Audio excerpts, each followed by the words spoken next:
Hello, dear friends. We're welcoming you at the round table.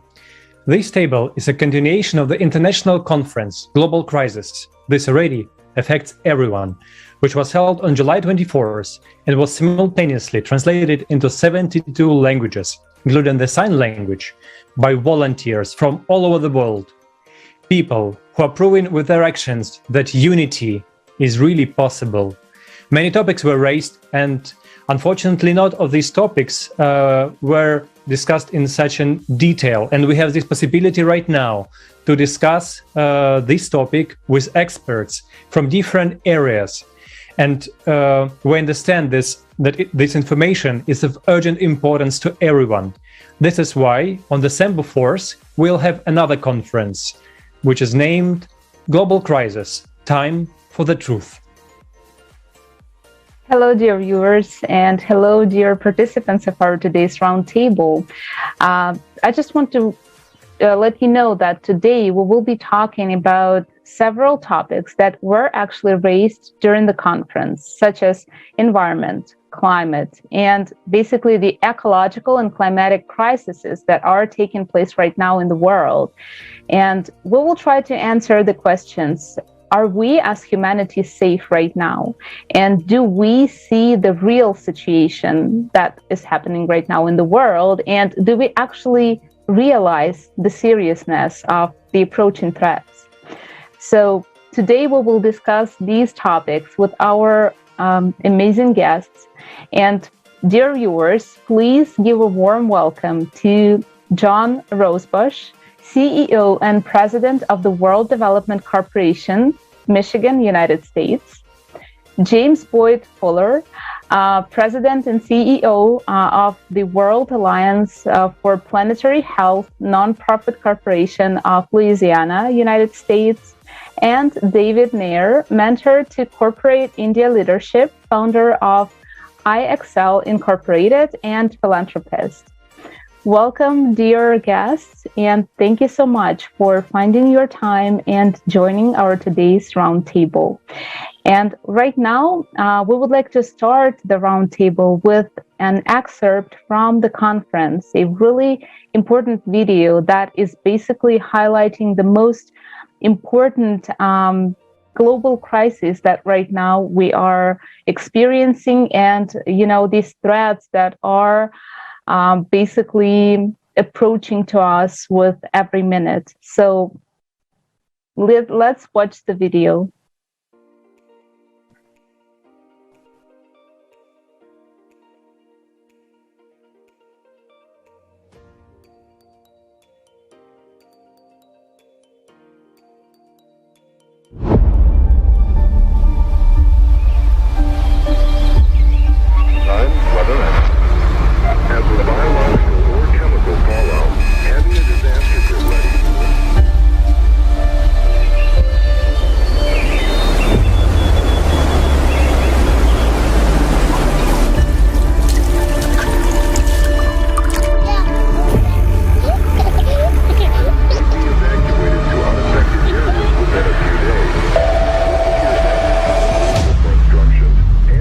Hello, you are fired.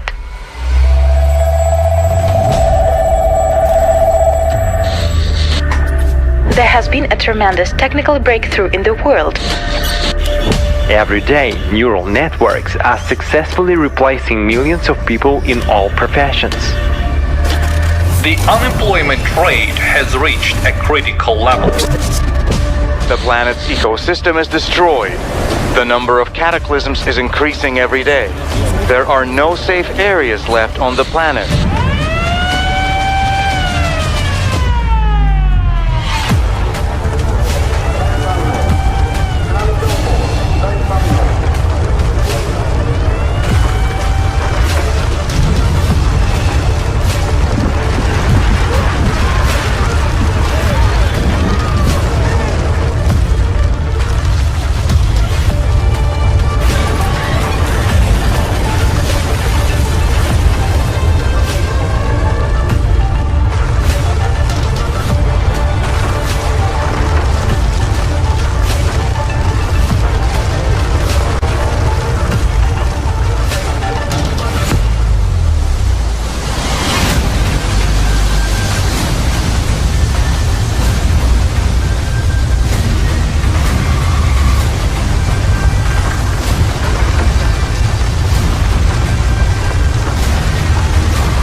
it's already happening. But there is still a chance to change everything.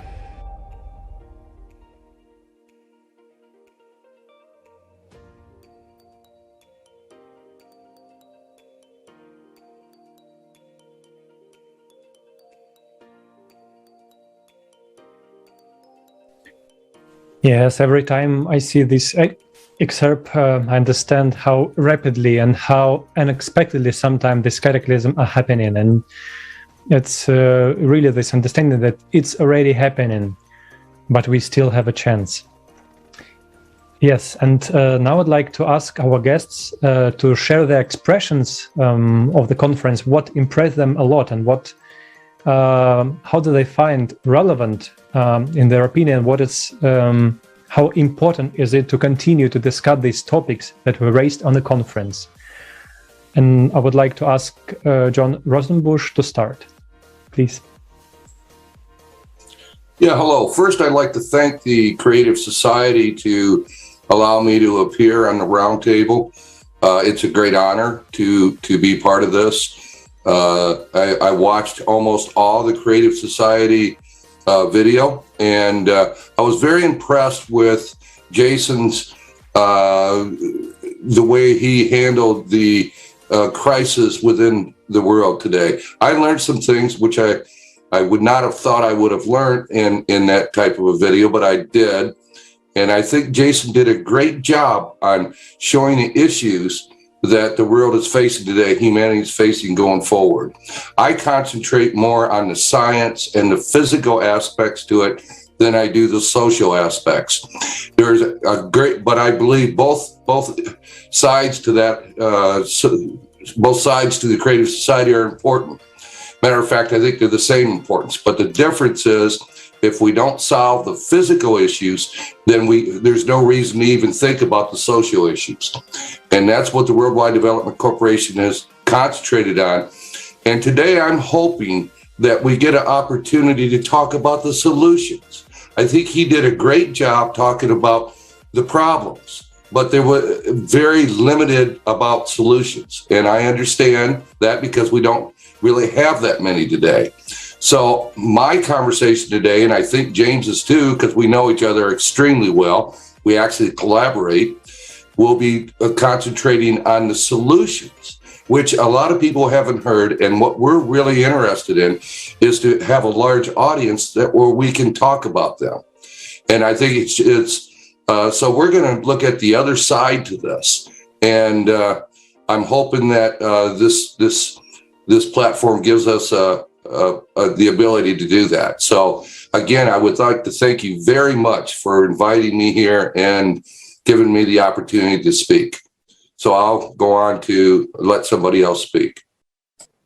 Thank you so much, Mr. John, and thank you for sharing your sincere feedback of the conference. And it was really extremely interesting. And I'm sure that every person who watched it, or who watched at least some part of it, found some really interesting and very important information for themselves.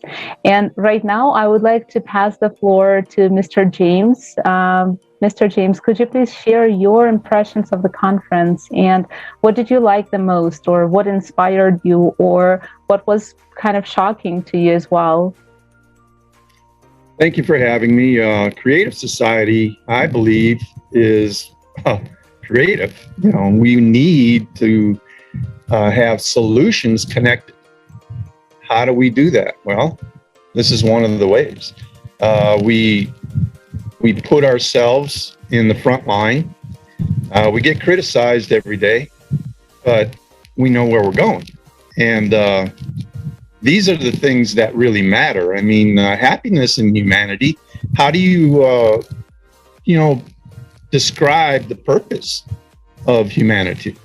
What is the purpose of our civilization? When you start asking these questions, you start asking the solution and the importance of that solution. So I've been for years, I'm a naturalist. I've been for years understanding what's happening to nature. And it's criminal, actually. It's very criminal. What we are faced with at our own, doing. And these things are proven now. We can't just say, no, we're not doing it. Yeah. So this is the point in time that makes our reality come forward. It hits you right in the middle of the forehead that defines a drastic meaning that actually hurts us to think about it, that we're in this point. But there's solutions. And John has one of them solutions. Excellent solution. I had in 2015 Green Sahara project going, and it was to deliver enough water to the Sahara Desert to make it green. I got the engineering all done. Everything would work out perfectly. It costs a little bit, costs much less than what the benefits come from. Imagine a green oasis, and that we need now. We need to start cooling the planet. Not by aerosol planting in the atmosphere, things like these. The solution is to plant trees. And Brazil needs to stop cutting these trees. It's already becoming out of control. It's becoming a desert. Another thing that will absolutely help us right now is soil remediation. Soil remediation.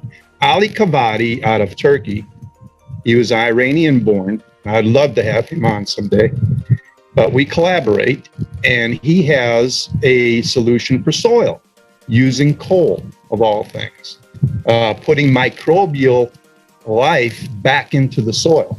So that is a huge solution. Why is that a huge solution? Because when you have artificial fertilizers that kill microbials in the soil over time, you now have a huge problem that when the rain comes and all these things, that overturns, it leaches into the waterways.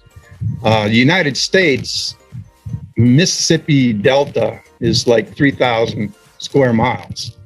All these farms using the fertilizer, it drains into the Gulf of Mexico, creating hypoxic zones.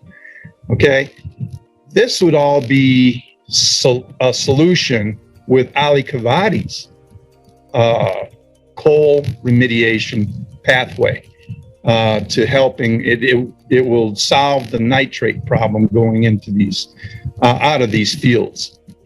So there's really great solutions ahead if we now connect those solutions together. And when we connect those solutions, humanity, is a workforce.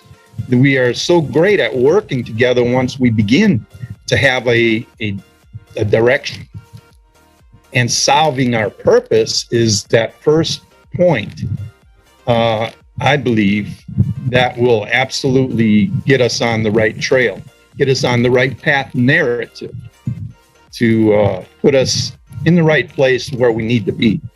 This will tremendously help our world, benefit the people, increase food production a natural way, and heck, sky's the limit. It will help the atmosphere. It will help everything that is joined to it. That's called the earth. So these are the things I have on my mind. And this is my direction. And I fully support John Rose Bush. He has power generation that is unmatched anywhere on the planet. He has it. And with that, I'll yield back to the other speakers. Thank you so much. And what we have also realized from the conference, that all these solution and technological advances can be only possible and can be available for everyone only in creative society, because there is conditions and foundation, all the resources can be available in a creative society with its economy system that allows to do that. Because if we can see right now that we have a lot of great technologies that are simply hidden, simply under-financed, or they're hit some problems with their realization, and we know then and understand that all these cataclysms that are happening also from the conference, that they have a cyclic nature, and it's also possible to stop polluting our environment, but not possible to stop the cyclic nature of cataclysms. And however, technologies can help us a lot, and we will talk about it later. And now I'd like to ask to share David Nair his impressions about the conference. How you find it? What impressed you the most? Appreciate that, Alexandra. Thank you so much. And let me move on. Before I start on my aspect of it, one of the key things I'd like to address is an organization such as a Creative Society is creating this awareness. That's the key point. Number one, the awareness needs to be addressed before we can tackle any solution. Unless you can show the problem, then you go ahead and tell about the problem, and then you look at how you can act on it. Coming from a strategic mindset, that's how I go through this process. So I applaud the organization for being a forerunner in this particular area of trying to ensure the public out there are aware of it. That's the first thing.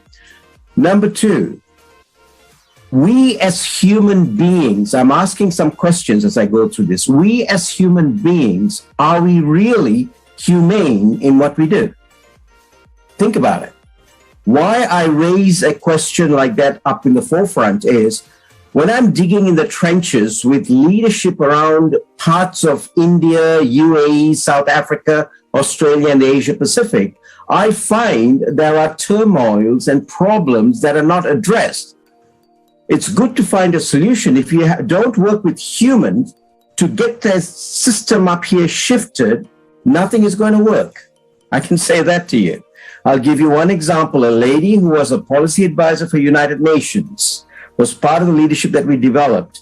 Now, this lady was working with individuals in disaster areas where tsunamis have hit. And when she went in there to work with the leadership, meaning the tribal heads and the community organizational heads, she found, yes, a lot of the leadership would take things on, but they would not follow through and act on the actual solutions. Sustainable leadership was not driven. Now, by chance, by accident, what happened was she was in an area, I'll mention the country, Papua New Guinea and the Solomon Islands, where cyclones had hit that place. She decided to shift her approach and got through to some womenfolk, tribal womenfolk, and got them to start applying some of these practices. And surprisingly enough, when they pulled out of it, that sustained leadership continued, and that particular village infrastructure was completed. They had water, they had homes built, shanties built, rebuilt, I mean. All because there was a shift in the thinking and the mindset. So we can continue to do what we are doing and hope to get a change, in my view, is not going to happen, because that's the definition of insanity.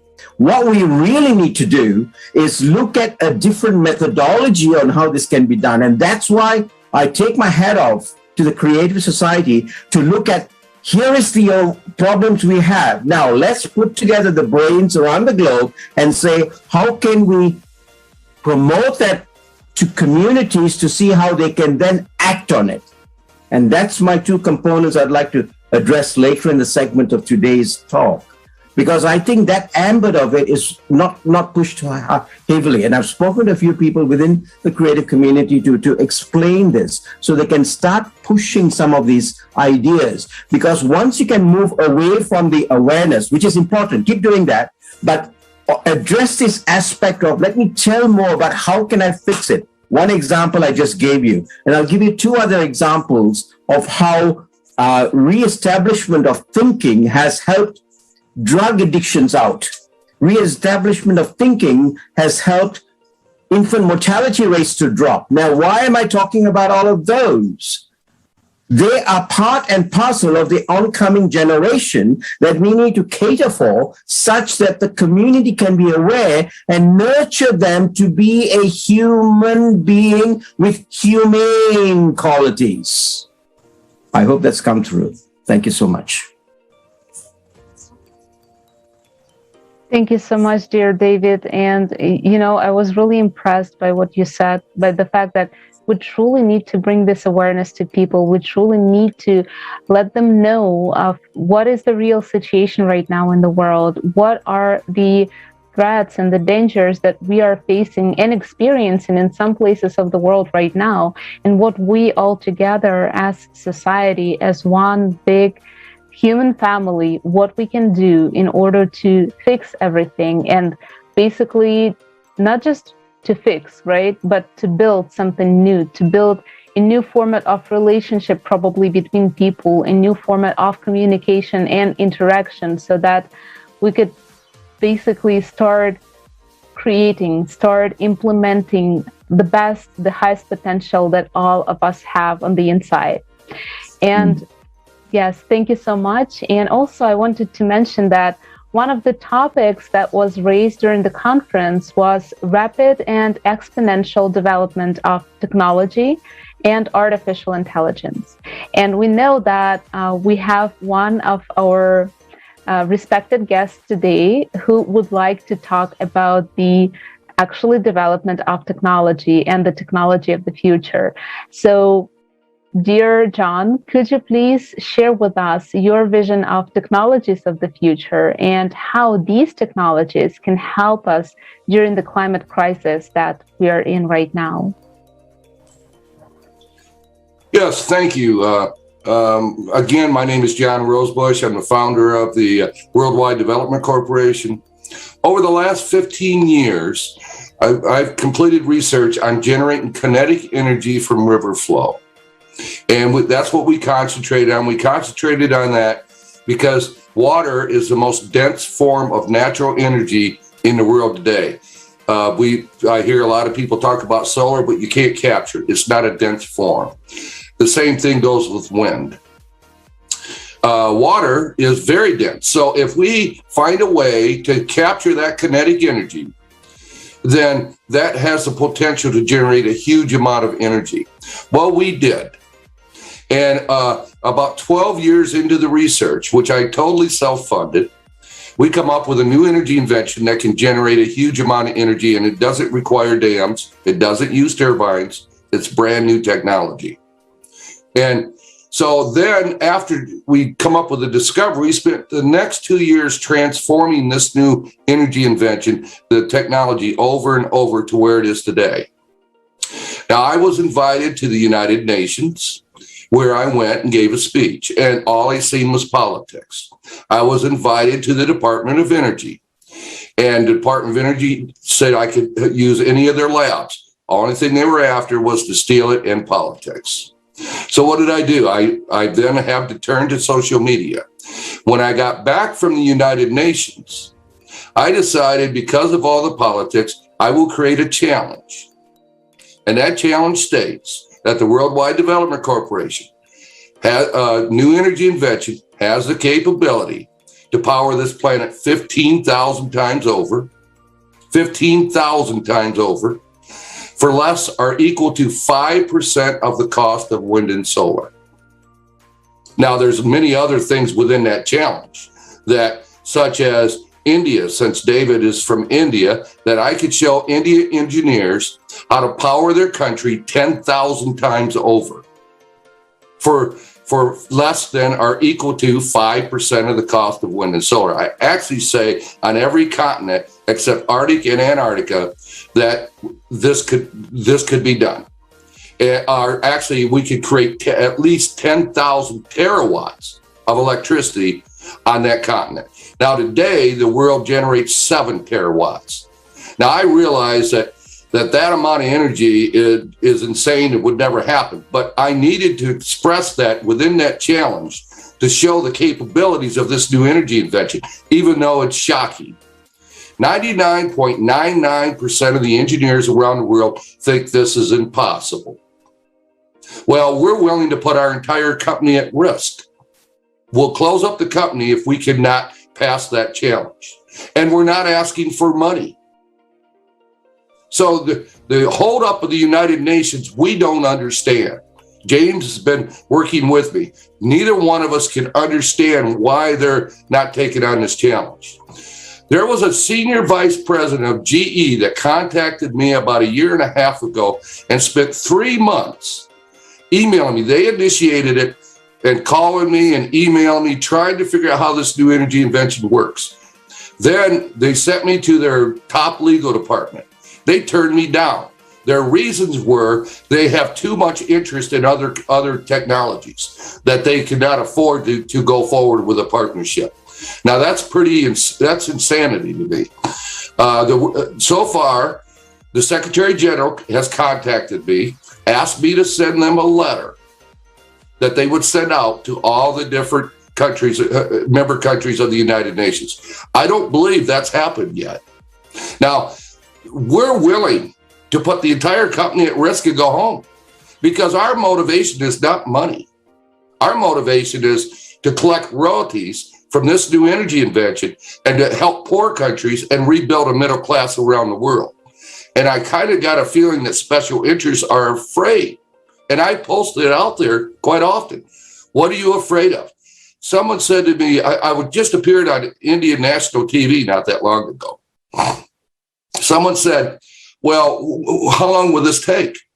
I could be at the United Nations tomorrow morning and prove this. Now, the challenge states that the Worldwide Development Corporation can prove this from the materials that already exist. We don't need to build another prototype. We got one.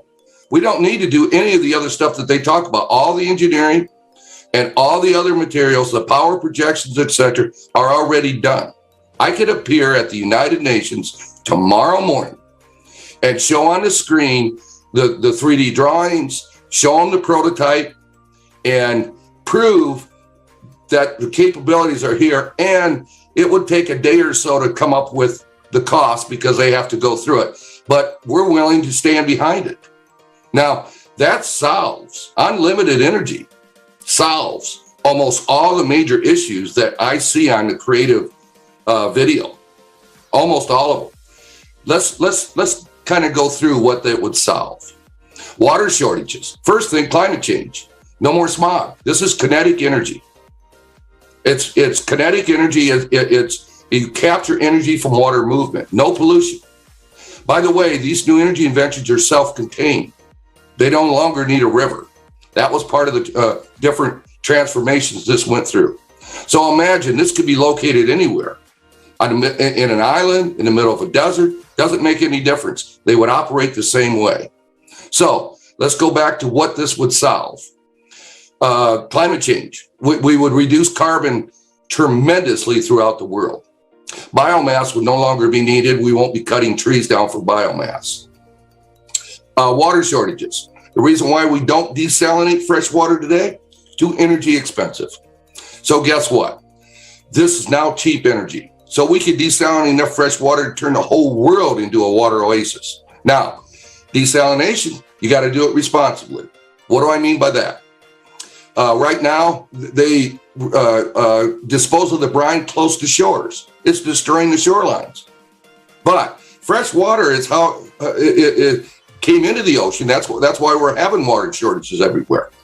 So we should be able to desalinate the water, take that brine and take it way out to sea where it has time to disseminate into the actual ocean. And it should not bother the ocean whatsoever. The concentration should not have any problems. If we don't, when we see your videos, you talk about the North and South Pole, Jason did, which is a very good job he did, and that they're going to melt. Well, so are the glaciers around the world, in all the different countries.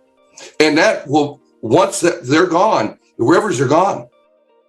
Now, how do we get fresh water? All the major cities were built around rivers. The other thing is 40% of the population in this planet live close to the oceans.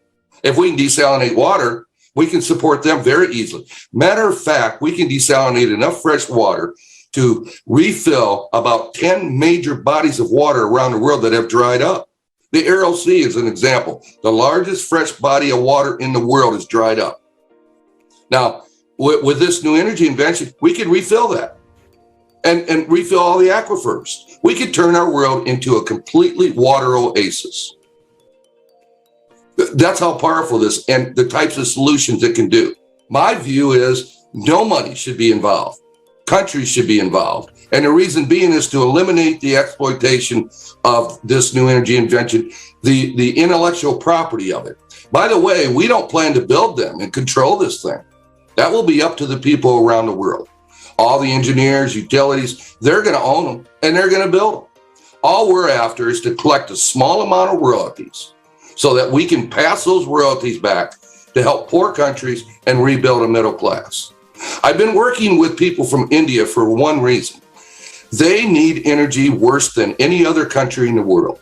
They have 1.4 billion people about, and which is 4 times the amount of people that the United States has. They have a small landmass for that number of people, and they generate only 1/3 of the electricity that United States and China produces. They're starving for energy. There are water shortages. They have blackouts, planned blackouts. You imagine living in the United States and you got energy from 6 o'clock till 2 o'clock in the afternoon, and then you don't have electricity for the next 8-10 hours. That's how Indian people are living today. And water shortages, and half the people don't have plumbing. Now we continue to think, and India is an intelligent country. You know, it's not it's got third world people living in it, but India is not a third world country, not at all. Matter of fact, there's some very intelligent people live in India. There's the medical profession and the IT profession counts on India. So imagine if they're in that kind of shape, what kind of shape Africa's in, South America, etc. Somewhere in the world, we have to be able to help poor countries, to rebalance the world. And that's what the Creative Society is all about, rebalancing the world's wealth. And that's what the Worldwide Development Corporation is about. I don't know if we'll ever get rid of money. That's a Star Trek version of it. But the Creative Society goals is the same as the Worldwide Development Corporation's goals. Maybe we look at it a little bit differently, but not really. What we're after is to create a world where everybody has hope and a chance for prosperity. And that is exactly what the Creative Society is all about. And if we use money or if we don't use money doesn't make a bit of difference. What matters is how people live and that there's respect and that human life is critical in this world. And I don't have all the answers on the social side. Matter of fact, I haven't even went into that whatsoever. I have concentrated on the science. And I think James has too, for what the priorities that he has. And they completely go along with us. So David, your assistance with helping bring this to the world will be appreciated, because what I just heard from you is extraordinary. Your understanding of we need to define the problem before we can come up with a solution. It's one of the best things I've heard in quite a while. And so that's an excellent thing to say. I'm going to stop because I could go on for 3 days talking about what the solution could do. But one last thing before I do that, just as important as generating energy is that we recycle oil products. And a lot of people say oil's horrible and everything. We have 7.8 billion people living in this world, projected to be 10 billion people. This world could not survive without oil. Petrochemical stocks, not for energy. Plastics is the most critical thing that we have today as far as products. It's not good in food, I grant it. And maybe we need to come up with more paper products and stuff. But think about everything else. Look at the computers you sit on, everything. we could not have a modern society without petrochemical stocks. And so not only do we need to quit using oil, which this new energy invention will do. By the way, we can generate alternative energy for the equivalent of 25 cents a gallon of gasoline. 25 cents, almost unlimited energy for transportation. But beyond that, if we don't recycle oil, and I mean all the oil products even, so we try to reduce it down to nothing, 1,000 years from now, we can't have a modern society. So the less oil we have right now today with the technology, the less the human can survive. Right now, if we could continue consuming it, BP predicts 47 years. But even if we get off that and we don't recycle oil products, we're still limiting the amount of time humanity has left. And I'd like to see humanity be able to survive for millions of years. And I'm sure the creative society, that's its goal too. So I thank you again for allowing me to ramble on here. So thank you. I'll let the next person talk. Thank you, John. Thank you very much. It's really interesting and really amazing which technologies are available already right now. And actually, a simple question arises: why we are not using them? Why this happening that we still live on this and using the same old types of energy and reusing, trying to introduce this alternative energy, and we talked about them intensively on the conference, that it's not a solution at all. All these wind plants or solar panels and etc. But we have another technologies, and we understand that the format itself, the consumerist format, where the money and profit are in the position of power, it's the main thing that people are striving for, unfortunately. And we see that not the lives of persons, not life of you and me, are in favor and are not on the first place, but money. And we understand that creative society is exactly the solution for that. When you exactly just change your goal, change your understanding, what should be the most important thing in the world, really the lives of people, then everything can be changed, and all these money fluxes and everything can be rearranged, because you want to save more lives on Earth and not to make more money for oneself. What do you need money for? It was also a very interesting question. Can you pay, how much should you pay to the hurricane in order to stop it? It's a silly question, but it's exactly points and towards these ideas in consumerist format, that everything is going around money and but not the life. And today we see that these climatic cataclysms are increasing around the world. We see that not even a single person are prepared to face them. Even like very rich and developed countries of our planet are not ready for such natural cataclysms. And David, can you please let us know, and what is the real situation with refugees now, and what are these people affected by climate disasters? And maybe you can also have some how these people are, what are they facing, and what are the problems they're having right now?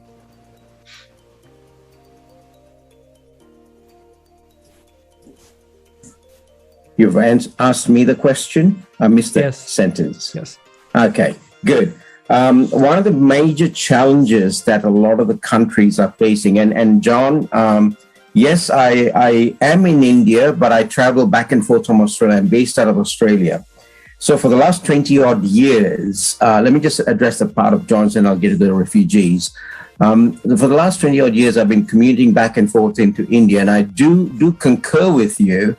There is a lot of challenges with power. They have rationed power out to production.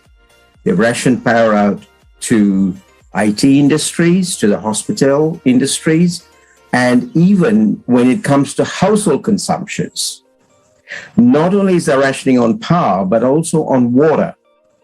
And I kid my family, in Australia, saying that whenever I'm over back in India, I've just majored in a Master's of Business Administration on water management, because water is only allocated for X amount of hours per day. Okay, so those are two issues that are prominent out there. At the same time, what is prominent is with the global climatic change, issues are cropping up in different areas with crises such as cyclones, tsunamis. People are displaced. I'm not talking 100, 200,000 people. When I was in India, when the Japanese thermal power station was hit 5-6 years ago, we had something like 150,000 IT employees working in Japan. And we had to relocate them back into India. And there was a crisis in trying to get them flights out. Imagine the social tension that the families coped with. That's the first thing. The second thing, they learned a huge lesson, our Indian employees who were there working, and they were not just IT graduates, they're in senior positions.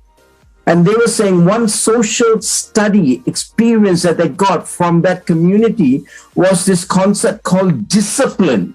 And I'm saying sometimes this crisis can teach us a lot.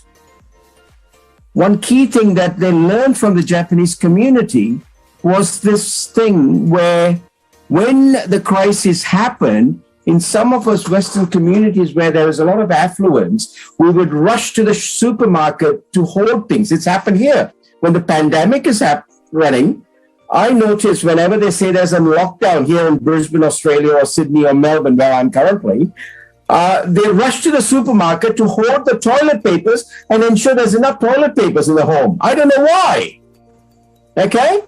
But a lesson that the Indian graduates and employees in Japan learned was the Japanese, when there was a crisis, they turned around and they didn't rush to the supermarket to buy gallons of bottled water. They just went and took 1 or 2 or 3 bottles based on what their household needs are, with the confidence and the faith that tomorrow the supermarket will replenish the store shelf with the water. Now, you might be wondering, why is David talking on simple things like this? Let me just relate back to one of the key players in the IT industry, Steve Jobs. When he went back to Nexus, his company, what did he do? He didn't turn around and ask them, let's produce something. He stopped everything and he said to his employees, go out to the supermarket and come back with a survey with items of what you think, where are the shelves empty? Because that's the area we need to target from a consumer perspective. Why did he want that? He wanted to turn around and look at what he can produce new, rather than the old conventional ways in what radios and TVs and whatever was happening. He produced the iPod, then all the iPhones and all the other things that came out, the gadgets that came out. That's great. But the whole shift took place because there was a behavioral change in the person, the employees. When the Indian employees came back to India, they themselves got that behavioral change into the family. They introduced this concept of you have to have faith in you, guys. You know it'll be shelled, but they can't tell that in the Indian community because they don't have the stockpiles of consumer items for them to say, okay, with faith, the supermarket will stack it up. Because the whole idea there is their mindset is not tuned yet to that. And the same way in an educated community like Australia, I'm saying, it's unfortunate, the first thing that they rush for is toilet paper. God damn it, there's more important things than that when you go shopping. I hope I'm coming through. Holistically, the behavioral aspect of an individual far supersedes what is out there when a crisis comes. They don't know how to cope. The mental resilience is not there. Like the NBL basketball player, unless the ball is pumped up, it will not bounce back. So your mental resilience is not bouncing back. When a crisis such as a tsunami or a crisis such as an earthquake, or a crisis, whatever happens, cyclones, we don't know how to react to it. And what I'm saying is, as a community, if we bring that stability, I used the term sustainable leadership earlier in my session.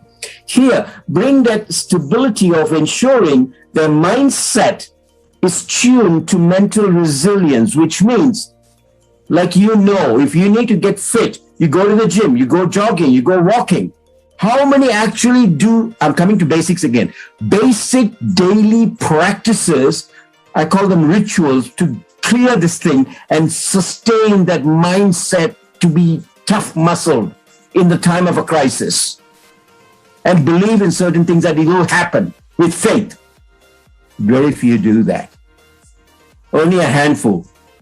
And they actually climb up the top of the echelon in leadership.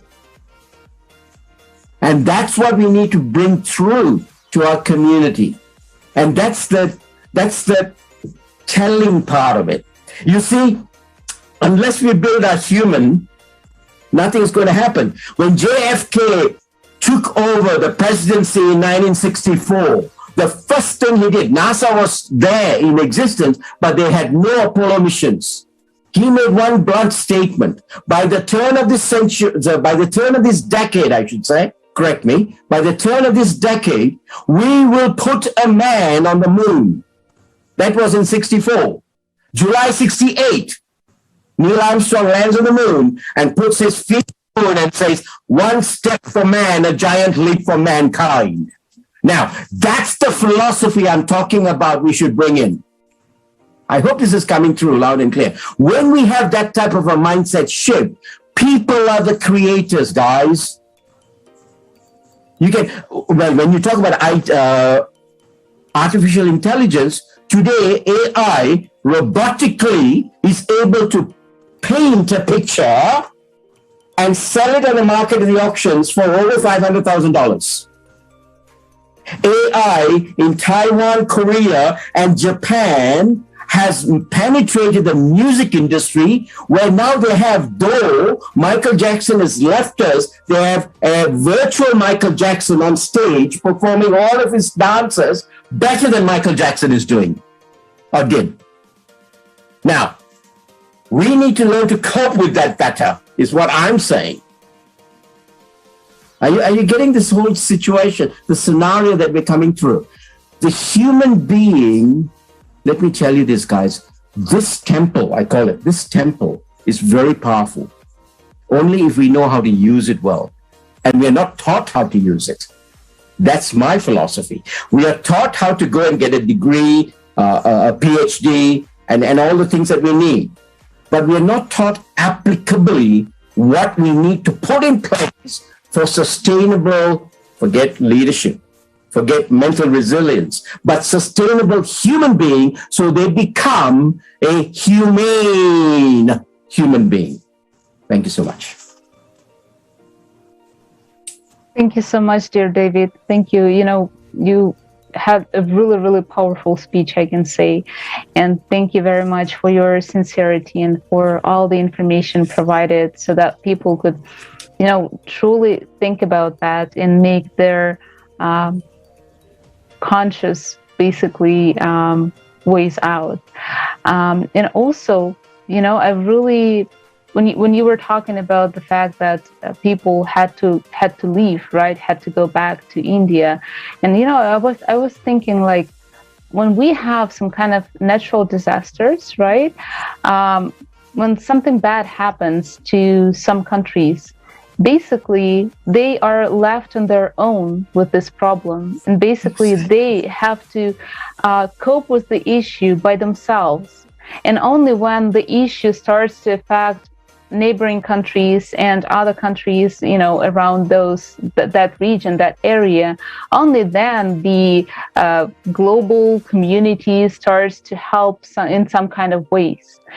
And only then we start to think like, oh, we need to do something about this problem.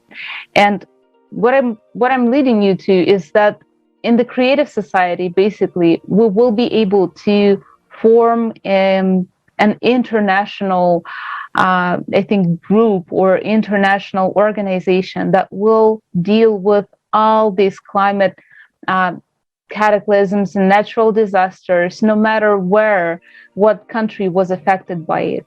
Because if we try to solve an issue together, we can do it fast, we can do it in a very effective and good way, and we can save lots of lives.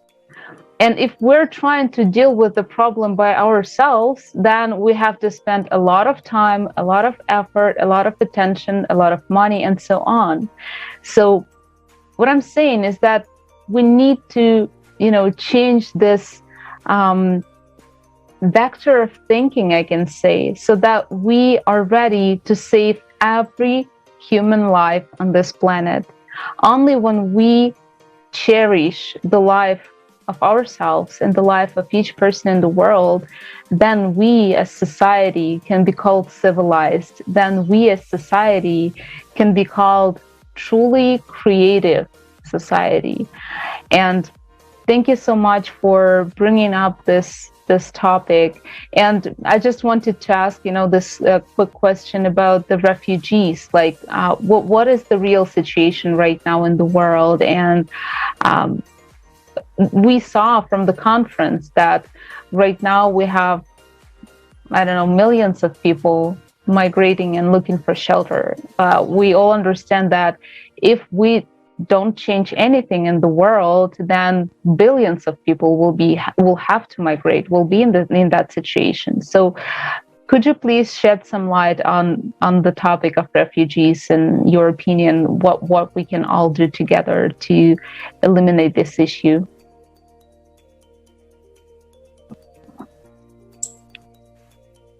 If it's okay, I'll start out with that.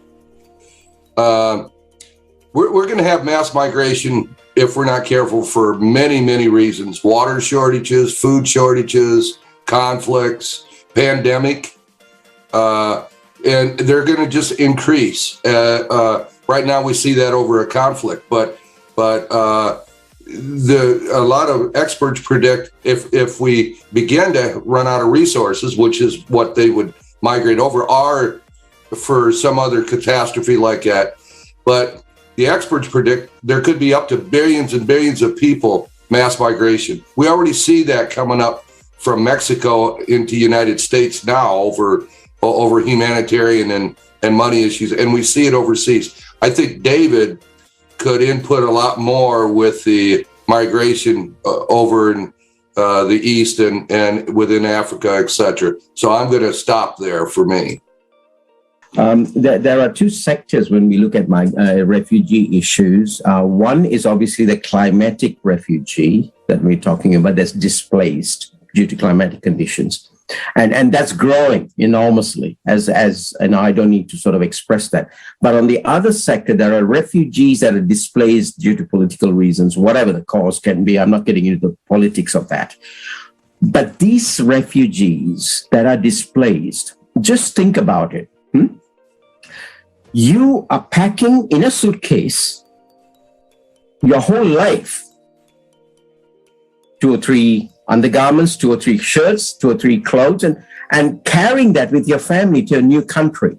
Now, unless the new country accepts them, and I recall when I was based in Malaysia, I was born there. So when I was based in Malaysia as a young teenager, the Vietnam War veterans, they used to come to Malaysia and Thailand and Singapore for R&R, rest and recreation, they called it. Now, there were hordes of Vietnamese. As soon as the Americans pulled out, as soon as the Australians pulled out, hordes of them went on boats trying to find recluse elsewhere because they felt they could not live with the new regime. And they were displaced. A whole generation was displaced. Their kids today are prospering because mom and dad sacrificed to bring them to a foreign country, whether it's Australia, whether it's Malaysia, whether it's Canada, whether it's UK. That generation today are enjoying the fruits of that sacrifice. The same thing I found when the issues of Sri Lankan refugees. They had to migrate into Europe, and some of them through boat came into Australia. Now, if the government that's receiving them is not in tune and accepting them, in other words, not allowing them to come into their country, they are sent back. What is the status of some of them? Political asylum. Going back to their home country, who will be aiming a gun at you in some cases to say you're not allowed back in here. Now, that's the status of some of these refugees. Now, subsequent to that, you've got the challenges that have happened of recent times that has happened into Europe. Yes, they can cause a problem, but unless the receiving country does some issues, fix it. What needs to be fixed? Number one, ensure there's low-cost accommodation provided. Now, if Mr. Lee Kuan Yew back in the 60s was able to turn a fishing village like Singapore into being a metropolis that is today one of the giant cities in the world, heart of where a lot of global traffic, consumer traffic is going through, if he can do that back in the 60s when we didn't have as advanced computers and when we didn't have as advanced technology, why can't we today do it with all of these things that we have at our fingertips, is my question. It's because we are not utilizing this brain power, this human power that we have across the globe. We're very fragmented in our thinking. We're siloed in our approach. And I'm promoting one of these things that I say, you need to be global in your approach, think twice. The think tank that we need to have put in place is to be globalized. I'm running now masterminds in different countries. From here with South Africa yesterday, being in these time zones, it's about 3 o'clock to 2:45 a.m. in the morning.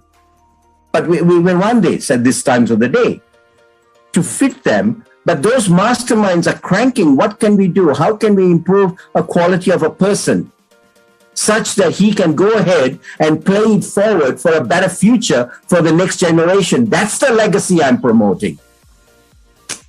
Are you getting that? The legacy of promoting this development of the individual. Man, what were the leaders of the 60s and 70s do? How did JFK think about, putting a man in the moon? And today you've got entrepreneurs, 60 years thereafter, flying to Mars. The Bransons.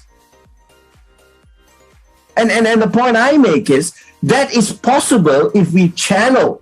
Now let me listen to this word. If we channel our resources.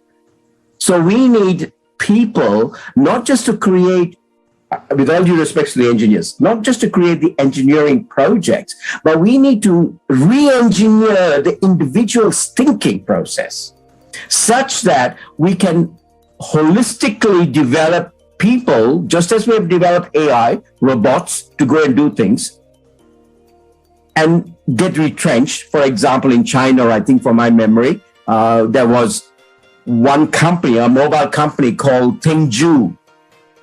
90% of the employees were retrenched. 90%. Because AI is taking it over. So I'm not just talking about refugees that are coming because of climatic conditions or because of political issues. I'm talking about now refugees in their hometown who are mentally being deranged because they don't have a job. They're sitting at home. Some of them commit suicide. That's being in a refugee situation.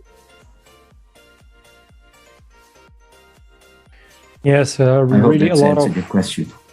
Yes, there are really a lot of issues, and as we see that I also touched on during the conference, all these laws that we have right now. Are we prepared from the perspective of law to accept these people who will come from different countries in order to find a safer place for life? Are we prepared in order to really to help them, provide them all they need, all the necessary necessities, really everything they need in order to live. And you also mentioned this situation with unemployment that's also like is trending right now. All these technological advances that are going faster and faster, and this exponential growth. For one side of things, it's good because we have real more quality products, and it's really advancing. But people are like in job, and without job in consumerist format, you couldn't do anything. You're just like without money. You really what you can do? Just go to the village and grow your own food. That's very important question that we need to really address and think globally. And now I'd like also to ask James the question with technological advances. So when we come already to a safer place, we also need to rebuild everything we need. So, and it's also important. So maybe can you comment on this, James, please? Thank you, Alexander. The refugee problem. I'm connected with many people around the world. Kenya, Cameroon, South Africa. There's a trend. So what is our purpose? I'm getting back to that question again. What is our purpose, and why do we act the way we do? Like David is hitting on this perfectly. David is asking this question. What is this purpose of humanity that brings clarity, solutions, reality that can be put into our minds? Now, when I came in to this argument years ago, I started Green Sahara Project, and that was to get water to the Sahara Desert, to create a new life for people that were migrating, actually. And it's worked some. Dr. Joseph Steyer is planting the trees. He's doing the work out of Morocco. We still collaborate. Now, what's the importance? It brings a climate of hope, reality of that hope. Now, it's very difficult to fund such things that are contrary to the mainstream. But we have done the legwork that has convinced some of the leaders to try a small project, 7 quadrat project, 25,000 hectare each quadrat. Where are we getting the water? Well, he's running out of water. My original idea was to take the water, 1% of the water from Greenland, and move it to the aquifers in North Africa. They're all conjoined, and they will fill with that 1%. There's billions of gallons under the Sahara Desert. But if we push more water in there that is being released from Greenland, it will raise the table of the aquifer and it will overflow. We can overflow the aquifers and create springs, lakes, reservoirs, everything for the conducive beginnings of planting these trees. We'll have the water there.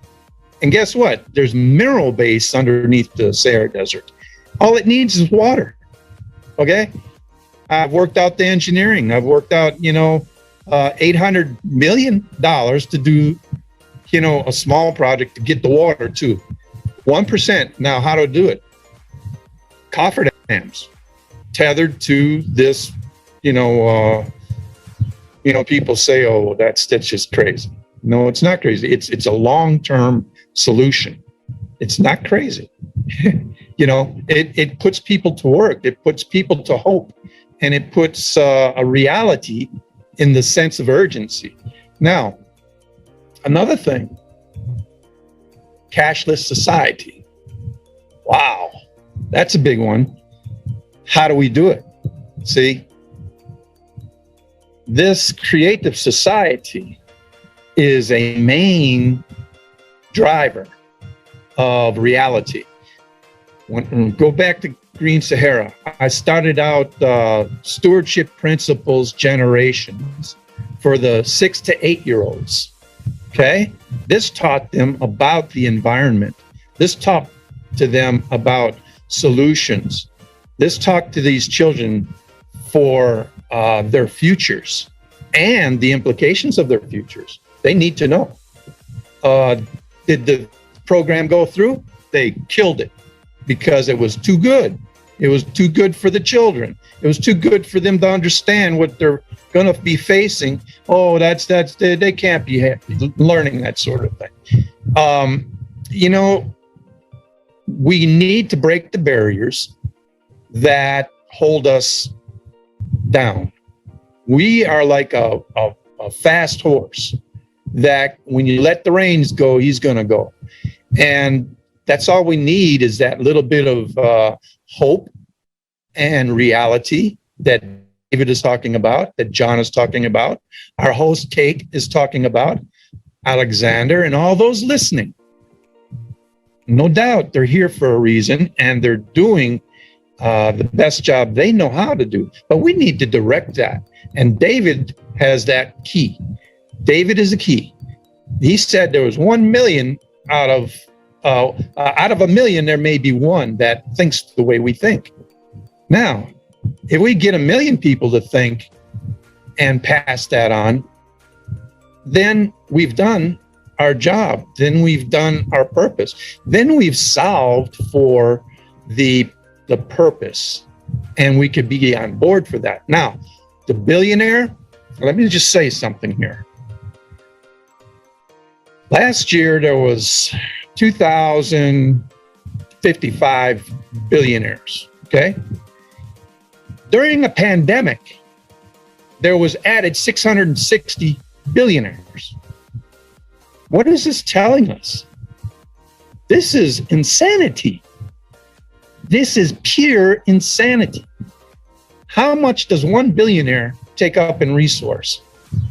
See, the reality of this, it's unsustainable. It's totally insanity. Now, the reality of our purpose needs to come forward and come to the front. We don't want to hurt the billionaire. We don't want to hurt the flow of economics.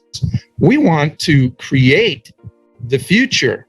The creative society is doing it. It's rearranging what is wrong and putting in place what works. Now, what's wrong with that? Nothing that I can understand is wrong with it. It's logic. It's logic. And our children will see and hear and understand if stewardship principles ever got off the ground. It would be, David, you no doubt have already got head start on that. That's excellent. I'll give you my information, for some of the programs, that would be, it's great to have us talking now. I've not had an audience, that will understand the implications. Now, there's something that I have to say here also. It's very concerning, very troubling. Some of you may know about it here. The reality of the Arctic, there's a cap on the hydrates up there. Now, these hydrates, it was 25 feet. Before that, it was 70 feet thick, the cap. It's now 10 feet thick in some places, okay? The shelf off of Russia think about trillions of tons. This isn't pounds, this is tons of hydrate, methane, okay? I'm talking about methane. The science on this, I've been watching very closely. The science on this is very disturbing. If that ever gassed, if that ever broke through and began to gas, it would create a vacuum. It will cause the atmosphere to draw the warm air to the north. Imagine if that happened. Okay, trillions of tons of gassing in a short period of time. Now, that's just, can that happen? Absolutely, it can happen. When will it happen? We don't know. It may be 20 years, it may be 10 years, it may be 50 years. One thing is certain, it will happen if we continue the direction, the pathway, narrative that we are putting forward for our children. Don't be a billionaire. No, that's not right. Don't be a multimillionaire. This is a brave new world that we're talking about that is going to explicitly map out truth, map out understanding. There's no lies in understanding with the truth. When you see the reports, the IPCC report that I just read, my face dropped. COP26, the last real hope. Come on, the last real hope. Let's change this narrative that puts us ahead in the hope region. The hope region is what humans are all about. We have hope to become rich, or we have hope to become solidary, or we have hope to do something good for our planet.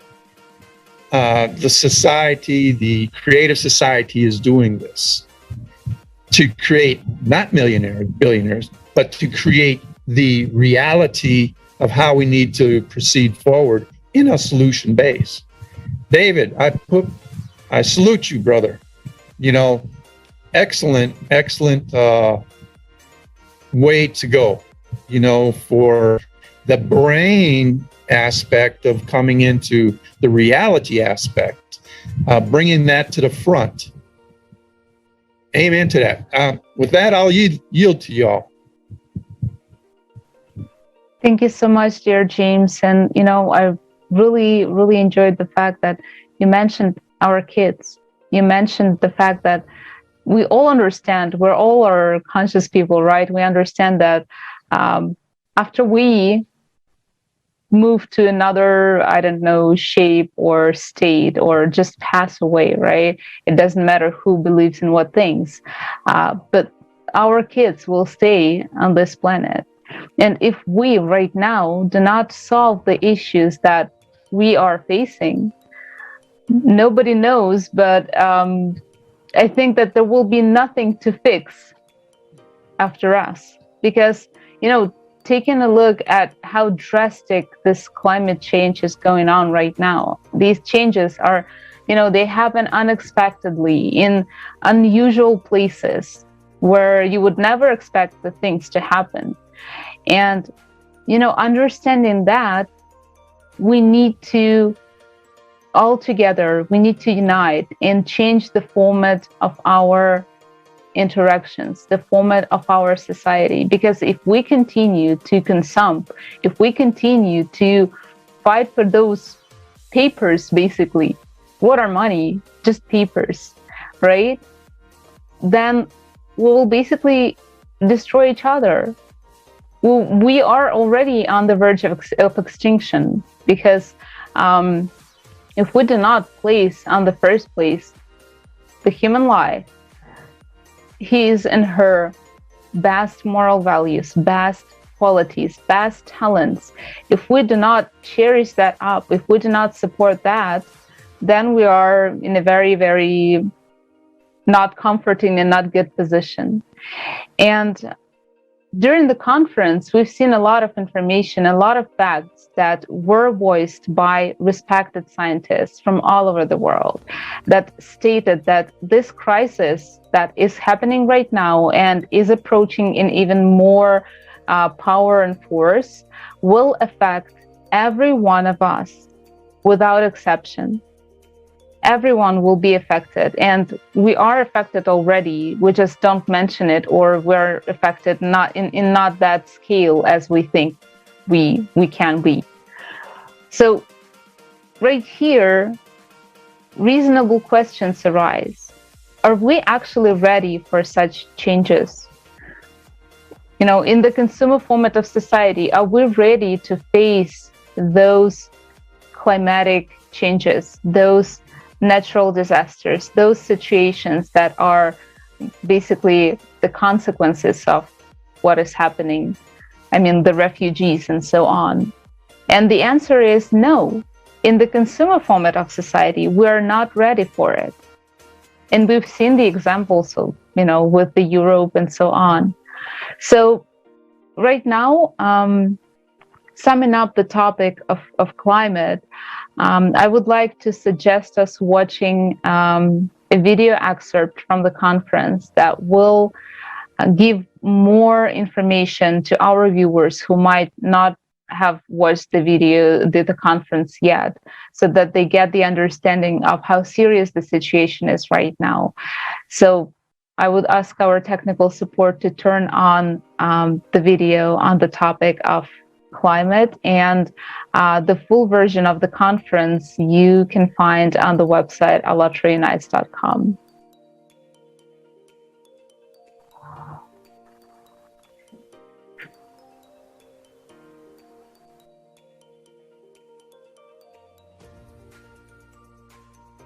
Summer of 2021. Fires, floods, hurricanes, and abnormal heat waves. What is happening to the planet? You are used to hearing that global warming on the planet is due to human activity. The truth is, the problem is much more global than that, and it is rapidly gaining momentum, and there is nothing we can do to control it. The reasons for what is happening are within the planet, which has entered a period of global cataclysms.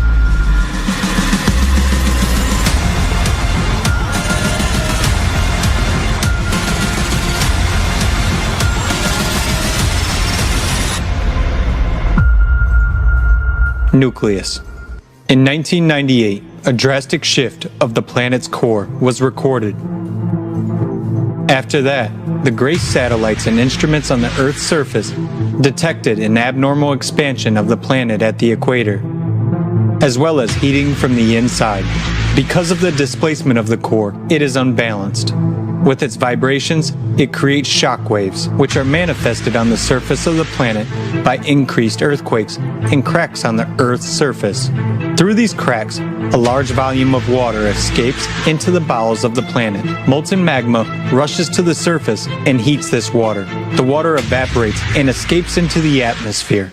These enormous masses of water fall down in the form of sudden torrential rains. As the planet expanded, new continental rifts began to form.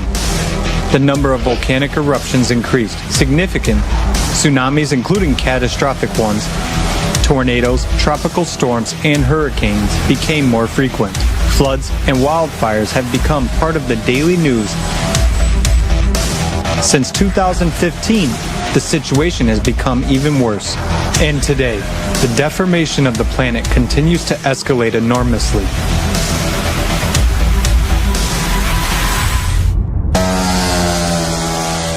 Earthquakes. Earthquakes with magnitudes greater than 8.5 have increased dramatically over the past 20 years. Since 2003, synchronization of seismic noise began, which means that the Earth is preparing for a mega earthquake. According to scientists, it will occur in the Japanese archipelago and will have a magnitude of more than 10, which is 32 times stronger than the 2011 Tohoku earthquake of magnitude 9. Entire countries could disappear from the face of the Earth at any moment. Volcanoes. Since the beginning of the 20th century, the number of powerful volcanic eruptions has doubled as a result of growing internal energy of the planet. There has also been a steady increase in the strength of eruptions and the amount of ash and lava that has been released. Today, about 600 million people live near active volcanoes, capable of destroying entire cities at any moment. And every day, the probability of these events is only increasing. Glaciers. Greenland and Antarctic glaciers are losing 3 times more mass than 30 years ago. We are told that global warming is the cause. We are not told that the glaciers are melting from the bottom up because of the intense release of heat from the Earth's interior. For example, Antarctica is only melting on the west side, where there is a huge magma chamber. Greenland's glaciers are shrinking for a similar reason. Obviously, man has no influence on what is happening. World ocean. In 2019, the temperature of the world's oceans rose 0.075 degrees Celsius above average. This may not seem much, but in fact, the numbers are catastrophic. The energy for such heating is equivalent to the explosion of 3.5 billion atomic bombs dropped on Hiroshima. And this energy came from the very bowels of the Earth. Melting of the sea ice and expansion of the warming water has caused the sea level to rise by almost 15 centimeters in the last 30 years.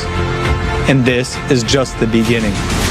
There has also been an increase in the number and power of storms, as well as a significant acceleration of currents. Hurricanes, tornadoes. The year of 2020 broke all records for the frequency of hurricanes and tropical cyclones on the planet for all time. Because of increasing humidity and rising temperatures, the intensity and number of tornadoes has increased. They have become more frequent, where they used to be rare. Since the 1950s, the number of tornadoes in Europe has increased tenfold and continues to grow.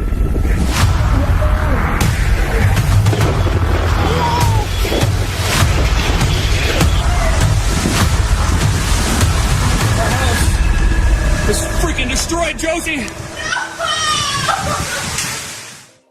Temperature anomalies and records.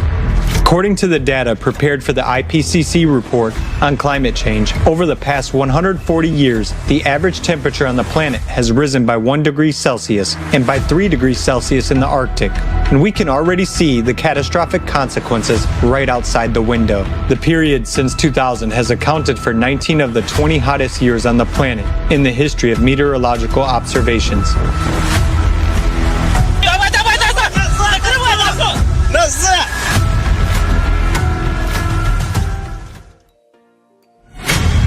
Floods. Floods are one of the most common natural disasters that are also growing in strength. 60 years ago, only 8 major floods were recorded per year. However, in 2020, this number increased by 25 times and totaled 201 cases. Moreover, they began to occur synchronously, affecting several countries at once.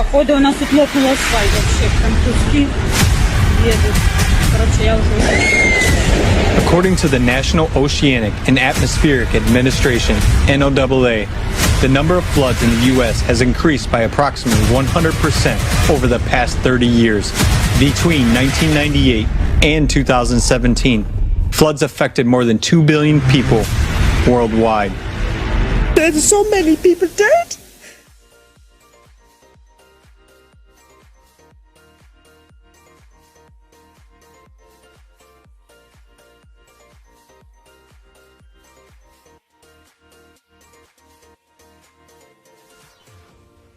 Yes, everything we see right now and everything that was discussed during this conference may be terrifying. And, when our team who are actually preparing this part of this conference, the climatic crisis, when they studied it in detail, you also get a really scary, complete picture of what is going on with our planet. And what is even worse, that our ecological situation right now also adds more to it. And it was an old saying that if you mention that you are riding a dead horse, you need to change it.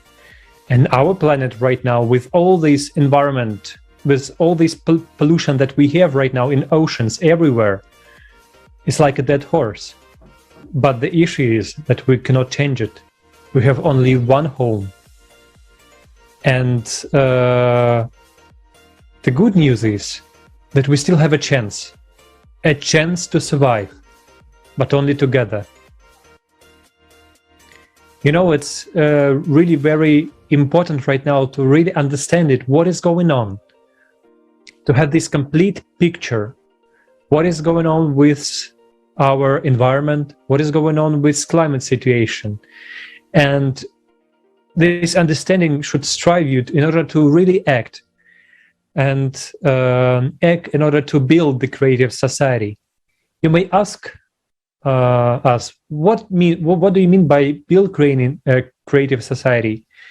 Everything is already described many times. For 2 years, we as participants of ALLATRA International Public Movement are talking about creative society, and we have a platform, allatraunites.com, a website where you can read a lot of articles about it and learn about 8 foundations and learn more about how to build creative society. And the first step in building creative society is informational step, when you inform other people around the world about the situation right now that we have, and you also tell that there is a way out, that you can, by doing this action, by really bringing people together, we are able to unite and to explain that we are able to build this creative society. And I would like to ask our guests to tell us more about it. What do they think about it? How it's important and vital to tell others the truth, what is going on, and to inform about this situation, about the creative society that we have. Please, I would like to ask John, can you please tell us how vital this global unification around the world, and how this unification of human potential and scientific potential can help us to survive? Hi.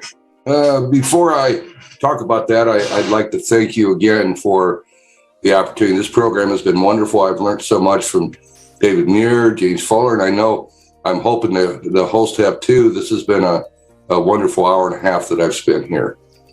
The Creative Society believes in, some of the things like no money. I'm not sure how that's going to work, but it believes in a balanced society, and I believe in that totally. And it also believes that we should not be driven by consumption, and I agree with that totally. So there's major pieces of creative society that I think, if implemented, will create a much more healthier world full of hope and stop the greed. And today, the world's driven by greed and consumption, and everybody's well aware of it. James talked about the number of billionaires that grown. Well, what happens is then the priorities of the planet get skewed. If we look at Bill Gates, he's a billionaire because of computers. Well, he tries to be involved in everything. And his priorities are not what we should be concentrating on. So there's benefits to billionaires, but there's huge drawbacks. And with a consumption society, think about it. We have a consumption throwaway society based on fossil fuels. We need to have an alternative energy, recyclable, sustainable society. And we can't have that with a consumption society. That's for sustainability. So not only does it affect the social side of the creative society, it affects the physical side of the creative society. We don't want that. So, again, I go back to looking at the physical side. You guys look much more on the social side you concentrate on, but it affects both sides. I'd like to just say one thing. Without the Worldwide Development Corporation's energy invention, I don't believe today we have the technology to have a sustainable planet. I think the actual survival of the human race depends on this new energy invention being implemented. Now, some people might say that's an overshoot. It's not. Wind and solar is ineffective. We're consuming oil at an unprecedented rate. BP predicts 47 years remaining. So this isn't just about cheap energy. This is about the actual survival of the human race. And I totally believe that. And I think if you take a look at the challenge, it says unlimited energy, 100,000 terawatts of electricity. There's no other company in the world that would ever put that challenge out there. This new energy invention makes anything possible anywhere on the planet. I thank you again for allowing me to be on your show. Thank you so much, dear John. Thank you for everything that you do and for giving this bright and good example to our kids, probably for sure. You know, the strive for doing something for the society and contributing to society for the benefit of everyone. And right now, I would like to pass the floor to Mr. James with pretty much the same question. How do you think it's important to, bring this truth to people about the climate situation, about the reality that we are in right now, and how important is it to bring people together and communicate this message to them? Thank you, Kate. It's imperative that we, as a species, as humanoid, as humanity, it's imperative that we find the journey ahead together. If we do not find that, we will perish. There is no question in my mind. Togetherness, even in the cave days, relied on togetherness. Where did we lose that? David has begun that, pathway, education-wise. That is a absolute key to our survival, what he's brought into the picture. Now, the reality of creative society is a push for humanity in hope, bringing back the humanity, bringing back love, charity, compassion, strength, power. How else do we define, what human beings are capable of? Now, we've had wars in the past. We said, we'll never do that again. But it looks like we will, because we have greed, and I don't like talking negative. I don't think it serves a very good purpose anymore. It used to, when you start out, you need negative to get to the positive, but we've had enough negative. Creative society is a positive influence and force with the truth behind it. The truth that builds reality, the truth that builds compatibility, the solution and communication of that solution is what we're bringing here. That to me is very logical. I'm an engineer. I just think logically, it's just something inherent in me that puts forward, the lowest common denominator, which we're headed on a death path. That's the lowest common denominator. How we get off that death path? See, David's one of those, John's one of those, Kate's one of those, Alexander's one of those, I'm one of those.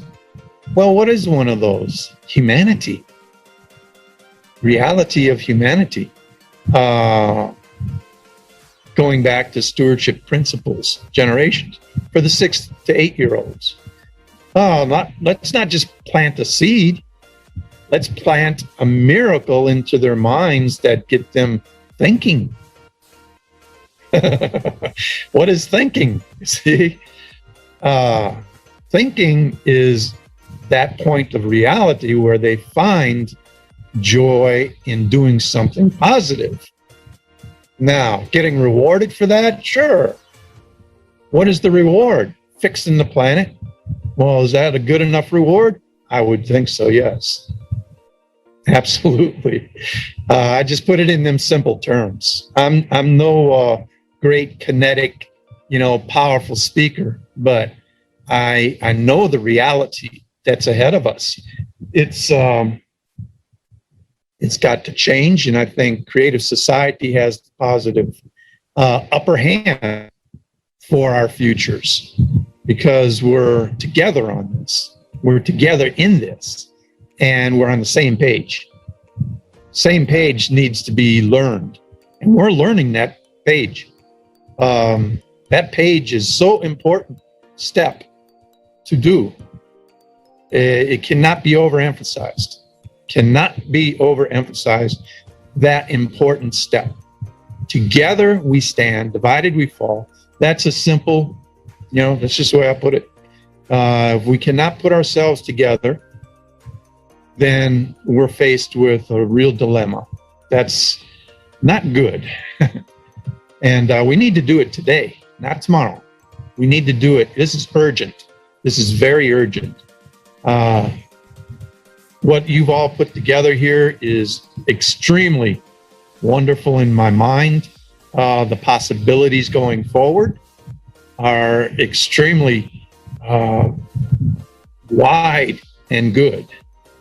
I cannot explain, in just a short time I have. I could go days, but if I was to filibuster something, I would say, let's filibuster the wrong thinking and enter the right thinking. David is a good part of that. Like I say again, I can't say enough about David because, man, he puts hope in my heart. It's something in John, he puts hope in my heart. This is what we need. We need the truth. And this is the platform. The social creative society is the platform to do this. I'm fully supportive of it. And I believe in it very much. And with that, I'll yield to.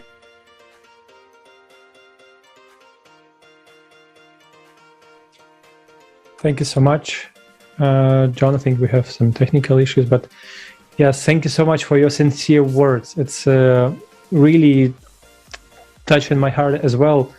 I mean, everything that we understand that we are able and we have this chance. And who, if not us? Really, who?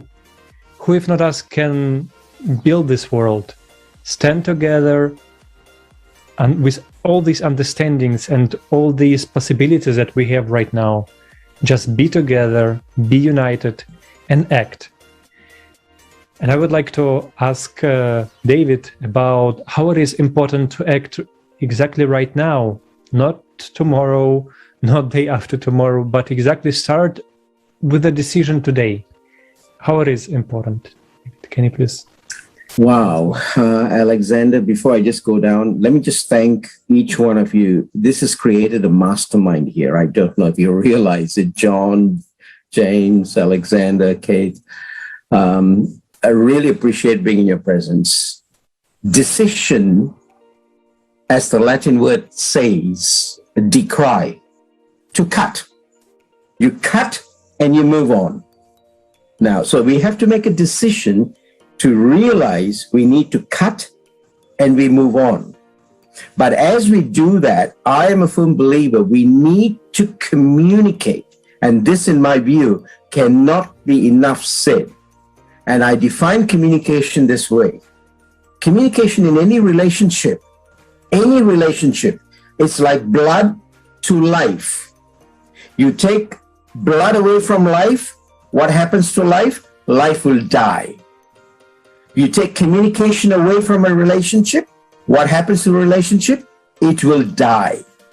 Therefore, for this creative society to surge forward, there is a few things we need to look at. Key element is focus on people and ensuring there is constant development and hope given to them. Like what James said, hope. I don't know how you spell hope, but I spell hope, Hope. It's an acronym to me. Help other people evolve. So therefore, we need to now crystallize this in our mind. We need to give that hope by communicating effectively some of these issues that we have, and not just sit on it like a dog sitting on a nail and howling for the next 100 billion years to say there's a problem. We got to get out of it. And we've got to turn around and say to the community out there, hey, listen, there's a problem. You fix you first, and let's collectively fix ourselves, and then find a solution for the problem. And the solution being, well, there's climate change. Hey, for crying out loud, my farm last month had snow, and we never had snow in it. Where did that come from? So the point I make is, we need to realize we have borrowed this land from our children. It's not ours. We got to make sure we can give them something back. We don't want to give them an arid ground. This is not on. We have a responsibility. So the hope we talk about needs to be steered around that. And I like what you said, John. And unless we have a why for each person, it doesn't work. So we instill this why in people. Destiny is a matter of choice, not chance. So when we understand that and we drive this hope with people, and kids will understand that from the infant age, we bring this up. Get the artificial intelligent robots to teach our kids better. If the teachers are not good. Whatever it takes, there is a brain of people out there to think and do it. Let's go ahead and do that. Therefore, by so doing, we can convert this creative society into a model society that will take care of not giving the children the land that it is going to get now, an arid ground, a flooded ground, or toxic ground, but giving them something that they can say, oh, my dad, he left me that, or my mom, she left me that. Some form of legacy, a life of significance. That's what I'm talking about. Give them hope. Help other people evolve. That's what our creative society is all about. And when you think about it, we cannot live in silos. We are one race. We have to remove the silo mentality. There is, in my view, I'm a firm believer of this. Religion is a man-made label. So there's no religion either. The fundamentals of all religion is love, as what James was talking about. Let's go and start promoting that damn thing, man. And then from that, build people strong to say, you are responsible to do this. You are accountable to do it. And then put in all the machinery that needs to be put in place for, there are a lot of brainy people, much better than I and John and James, Let's pull them all together, but you have to understand, to pull them together, you need to learn to communicate. Unless you communicate, you cannot pull them together. And when we communicate, we build rapport. And when we build rapport, guess what's happened? Tsunami of human race grows. Thank you very much. God bless you. Thank you so much, dear David. Thank you for, this wonderful acronym. I when you were talking, I was writing it down because it's so amazing, and it just fulfills everything in the meaning of the word itself. And yes, and I also really enjoyed the fact that you mentioned that we borrow this land, we borrow this planet Earth from our children, and we have to make sure that we make it even a better place, even a more beautiful, more healthier, more cleaner place for them. And also, I wanted to say that, right now we see that people around the world, they are waking up. They are starting to realize and understand the whole situation. And the conference Global Crisis, This Already Affects Everyone, shows how important it is, how vitally important it is to bring these topics up and to talk about this global crisis that we are experiencing. And we need to be informed, because if we're not informed, if we don't know what is the true cause of the problem, or if we don't know that there is a problem, then there's nothing to solve. And then we're just blind, like blind kittens, right? So this is up to us right now, and this is truly a matter of choice. What we as humanity decide to do, whether we grow up and make this conscious choice to unite and to solve all these issues together, or the opposite.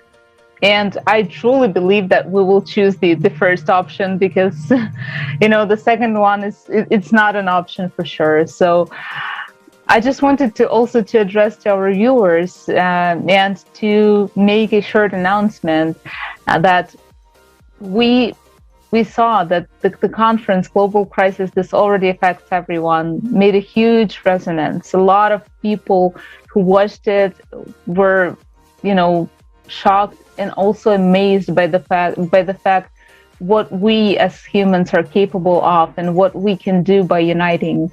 So that is why we decided to host another international conference, Global Crisis, Time for the Truth, that will be held on the platform of ALLATRA International Public Movement on the 4th of December 2021. And we gladly invite everyone to join it, to watch it. It will be broadcast on all of different available platforms over the internet. And we see that today our world is changing at such a tremendous pace, and the climate crisis is growing so fast that it becomes obvious for everyone right now. And only by uniting, only by coming together can we overcome these challenges. And building creative society for every human being on the planet Earth is the only solution. Communicating with each other, uniting with each other, and supporting each other. This is the only way for us to survive. Thank you so much, everyone, for joining our today's roundtable. Thank you for bringing up these important topics. Thank you for sharing your ideas and for all of the information that we talked about today, and for this enriching experience for all of the participants of the roundtable, I'm sure of that, and for all of our viewers. And right now, I would like to pass the floor to Alexander. Alexander, the floor is yours. Yeah, thanks. I would also like to thank our guests and our viewers. And if you have some insights, or if you want to share your understanding that you have after this roundtable, or if you watch the conference and also would like to share it, not only with your friends, but you can also upload a video to the YouTube and share it online, please do so. We have a flash mob where we ask people to watch at least one hour of the conference and share their understandings. What do you find important? What do you find interesting? What is really vital to know to all the people in your neighborhood? And as we see today, the building of creative society is our common goal. So if you're not yet registered at allatraunites.com, then please do so. Go to the website, click the join button,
Yes, the more people will know about creative society, the faster we can make this change.